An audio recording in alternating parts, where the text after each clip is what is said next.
Hello everyone, welcome back to our channel. इस channel पर हम बात करते हैं फिजिक्स के बेसिक कंसेप्ट्स की। तो चैप्टर ग्रेविटेशन से रिलेटेड टॉपिक्स हम कर रहे थे, उसी को आज इस वीडियो में भी कंटिन्यू करेंगे।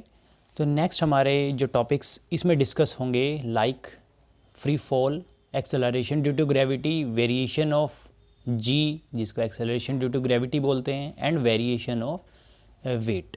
तो वीडियो स्टार्ट करते हैं। फर्स्ट आता है फ्री फॉल। फ्री फॉल के बारे में ब्रीफ डिस्क्रिप्शन दी गई थी, तो इस वीडियो में उसी को ही एक्सप्लेन किया जाएगा। फ्री फॉल क्या है? The motion of a body towards the earth when no other force except the force of gravity acts on it is called free fall. कि कोई भी ऑब्जेक्ट अगर उसको फॉल करवाया जाता है और वो क्या होगा, हेवनली बॉडी। अगर अर्थ की हम बात करते हैं, अर्थ की तरफ, अर्थ के सरफेस की तरफ मूव करता है, बट अर्थ की सरफेस की तरफ मूव कर रहा है, वहाँ पे ग्रेविटेशनल फोर्स लग रहा है और कोई अदर फोर्स वहाँ पर प्रेजेंट नहीं होता। मींस जो वहाँ पे कंडीशंस हैं जैसे वैक्यूम में प्रेजेंट होती है, उस टाइप की अगर कंडीशंस मेंटेन की जाती हैं, तब जो भी फॉल होगा, जो भी मोशन होगा, that is called free fall. तो फ्री फॉल है जब भी कोई भी ऑब्जेक्ट टुवर्ड्स द अर्थ, यहाँ पे हम हेवनली बॉडी भी लिख सकते हैं, लेकिन एक पर्टिकुलर कंडीशन हम मोस्टली अर्थ के लिए ही स्टडी करते हैं। तो जब भी कोई भी मोशन होगा अर्थ के सरफेस की तरफ, और कब, except no other force is present, कि फोर्स ऑफ ग्रेविटी के अलावा और कोई भी फोर्स प्रेजेंट अगर नहीं होता और मोशन हमेशा टुवर्ड्स द अर्थ हो रहा है, तो इस टाइप के मोशन को बोला जाएगा फ्री फॉल। बिल्कुल ईजी है, कोई ज़्यादा टिपिकल नहीं था, लेकिन इसमें कन्फ्यूज़न बनी रहती है, तो इसी कारण इसको अलग से एक अभी एक्सप्लेन किया जा रहा है। इसी टाइप के जो छोटे छोटे डाउट्स होते हैं उसके लिए ये वीडियो बनाई जा रही है। नेक्स्ट आता है acceleration due to gravity. Acceleration due to gravity small g से डिनोट किया जाता है, ये पता है। होती क्या है, अगर हम एक्सेलरेशन की बात करें कि कोई भी ऑब्जेक्ट जब अपनी वेलोसिटी को पहले से ज़्यादा इंक्रीज़ कर देता है, मीन्स वो एक्सेलरेट हो जाता है, तो यहाँ पर एक्सेलरेशन हो रहा है ड्यू टू ग्रेविटी। कि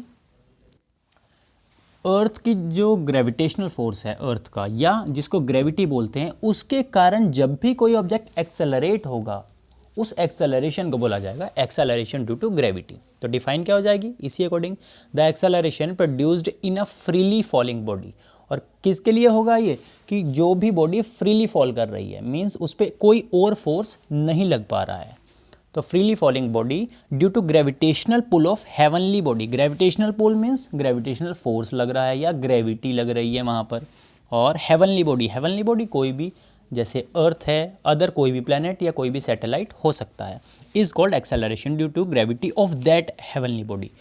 उसी हेवनली बॉडी की एक्सेलरेशन ड्यू टू ग्रेविटी हो जाएगी। तो acceleration due to gravity just एक एक्सेलरेशन ही है। कौन से ऑब्जेक्ट के लिए? जो भी फ्रीली फॉल करता है towards surface of heavenly body या टुवर्ड्स सरफेस ऑफ अर्थ।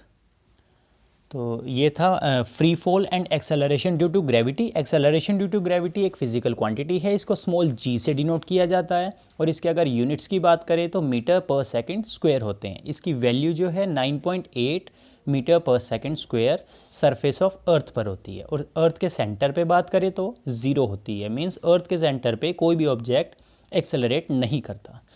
अब बात करते हैं वेरिएशन ऑफ जी, कि ये जो स्मॉल जी है सरफेस पे, तो इसकी वैल्यू है 9.8 मीटर पर सेकंड। ये अगर इसकी प्लेसेस चेंज किया जाता है, तब वहाँ पे क्या क्या वेरिएशंस होते हैं जी की वैल्यू में। Yes, variation of ji with height, कि अगर अर्थ के सरफेस से कोई सर्टेन हाइट पे ऑब्जेक्ट मूव करता है, तो वहाँ पे जी कैसे वेरी करता है। तो देखते हैं, अर्थ सरफेस कंप्लीटली सर्कुलर नहीं है, अर्थ जो है इसकी अरेंजमेंट। अगर सेंटर से वन साइड का डिस्टेंस हम देखते हैं, तो वो रेडियस ज़्यादा होता है, अदर रेडियस कम होता है। मीन्स जो इक्वेटर रीजन है, यहाँ पर इक्वेटर का जो ये रेडियस बनता है इस पोर्शन का, वो ज़्यादा है, और अदर जो है पोलर्स की बात करें, नॉर्थ पोल, साउथ पोल, वहाँ पर जो रेडियस है अर्थ का वो कम है। जब यहाँ पर रेडियस ज़्यादा है, तो वेरिएशन जी में क्या इफेक्ट आएगा उसके बारे में देखते हैं। एक रिलेशन हमने की थी small g and capital G. Relation कुछ ये थी, अगर ये रिलेशन, इसकी डेरिवेशन आप देखना चाहते हैं तो प्रीवियस वीडियो अपलोड की गई हैं, उसको ज़रूर देख सकते हैं। अभी के लिए जस्ट इसका रिजल्ट यूज़ करेंगे। Small g equal to capital G capital M over R square. Small g यहाँ पर है acceleration due to gravity, earth के केस में capital G is universal gravitational constant, इसकी वैल्यू हमेशा फिक्स रहती है। Capital M is mass of earth, capital R is radius of earth. अब यहाँ पर वेरिएशन जी के लिए हमें फाइंड करना है। अगर हम जस्ट ये देखें रेडियस का केस, रेडियस कंडीशन अगर लगाते हैं तो यहाँ पर क्या हो रहा है, रेडियस स्क्वायर वो जी के कैसे आ रहा है, इन्वर्सली आ रहा है। यहाँ पर 1/r² जी ऐसे वेरी कर रहा है।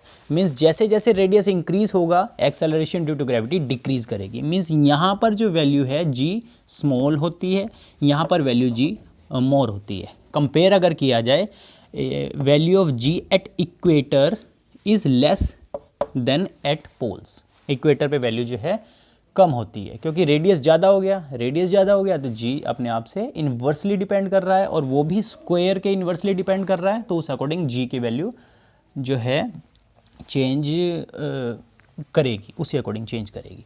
अब बात कर रहे हैं, एक तो ये हमें पता लग गया। अब हाइट की बात कर रहे हैं कि हाइट पे कैसे वेरिएशंस है, कि सरफेस से अगर एक सर्टेन हाइट पे ऑब्जेक्ट को रखा गया, ये तो जस्ट था कि इक्वेटर पे और पोल्स पे कैसे वेरिएशंस हैं, जी कैसे वेरी करता है रेडियस के अकॉर्डिंग। अब सरफेस की यहाँ बात करते हैं कि सरफेस से किसी सर्टेन हाइट पे ऑब्जेक्ट, एच हाइट पे सपोज ऑब्जेक्ट प्रेजेंट है।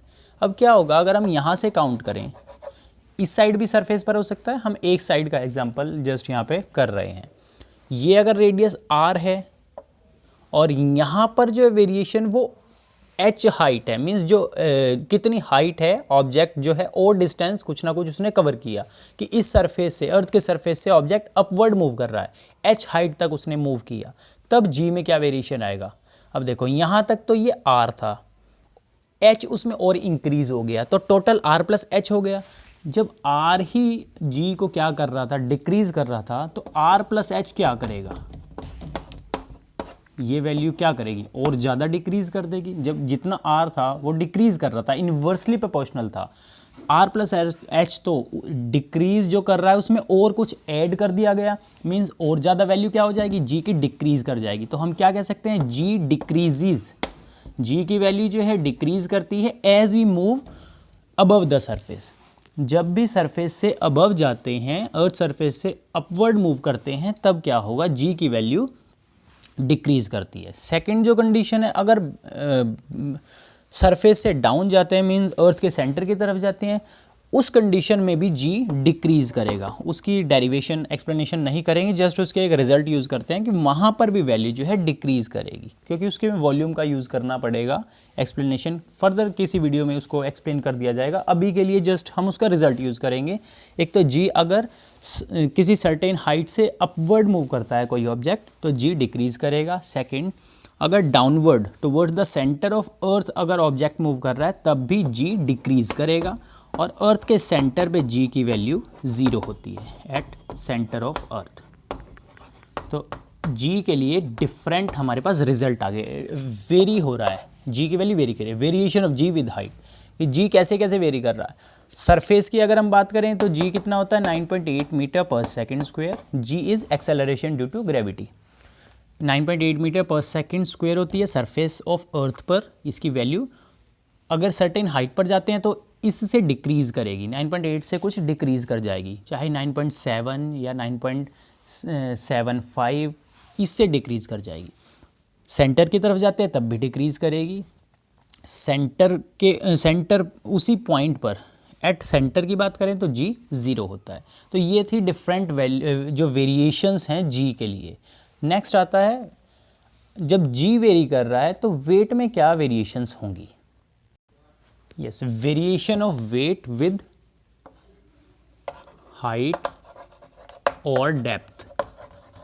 अब इसमें देखते हैं क्या क्या वेरिएशंस होंगी। सबसे पहले तो वेट क्या है, मास और वेट के लिए वीडियो बना रखी है, आप एक बार डिफरेंस देख सकते हैं, उसमें काफ़ी अच्छे से एक्सप्लेन किया गया है। एक ब्रीफ डिस्क्रिप्शन अभी देखेंगे। वेट क्या है, जब कोई भी ऑब्जेक्ट है उसमें कितना क्वांटिटी ऑफ मैटर प्रेजेंट है और वो ऑब्जेक्ट क्या करता है, वर्टिकली डाउनवर्ड फोर्स लगाता है, उसी फोर्स को वेट बोलते हैं। तो weight is a force, weight capital W से डिनोट किया जाएगा। Weight is a force which is denoted by formula m into g. m is mass of object, जो ऑब्जेक्ट फोर्स लगा रहा है उसका जितना भी मास है, उस पर जितना भी क्वांटिटी ऑफ मैटर प्रेजेंट है दैट इज़ मास। तो यहाँ पर m उसकी वैल्यू होगी, g acceleration due to gravity, कि जिस प्लैनेट पे, जिस सैटेलाइट पे, जिस हेवनली बॉडी पे वो ऑब्जेक्ट प्रेजेंट है वो कितना उस ऑब्जेक्ट को अपनी तरफ अट्रैक्ट कर रहा है, किस एक्सेलरेशन से उसको अपनी तरफ अट्रैक्ट कर रहा है, दैट इज़ g। तो ये कंप्लीट जो है वैल्यू बन जाएगी m इंटू जी वेट। वैसे फोर्स की रिलेशन होती भी है F equal to m into a, Newton second law के अकॉर्डिंग। तो यहाँ पर हम ऐसे भी कह सकते हैं कि फोर्स जो है जब भी वर्टिकली डाउनवर्ड लगेगा उसको वेट बोला जाएगा, और वर्टिकली डाउनवर्ड के लिए एक्सेलरेशन को स्मॉल g से डिनोट किया जाता है, that is called acceleration due to gravity. तो ये आ गया W equals to m into g. अब क्योंकि यहाँ पर वेट डिपेंड कर रहा है एक तो मास पर और एक एक्सेलरेशन ड्यू टू ग्रेविटी पे, स्मॉल g पर।